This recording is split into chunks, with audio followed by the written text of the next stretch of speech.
Ko guys ha, kita onta mo.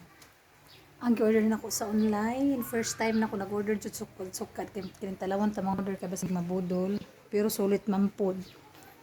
Kay wa ko nabudol gyud. Ngayon gyud siya satisfied jud kaayo ang akong pagkuan. Linaw siya kaayo. Duha siya kadangaw kay ang ning gidangaw-dangaw, duha gyud kadangaw nako. Mo ding dako. Lugusay paigo sa kuan. May nagani kay lapas sa gamay noon. Mura pa ni picture na ako nga uban akong mga kids nga naka-frame dako pag yun naka-frame. Sulit jud kaayo guys, bisag mahal-mahal siya kay kini nga tulo 2,000 na po ni dara na siya shipping fee. First time pa jud naka-order, thanks nga wala na to na budol. Nakikasagaran ako mga display mga unani raman, mga unani. Wa koy kuan. Na ako gipangbaba na. Gipangbaba na ko karon ang mga display. Uban kay wala kabutangan.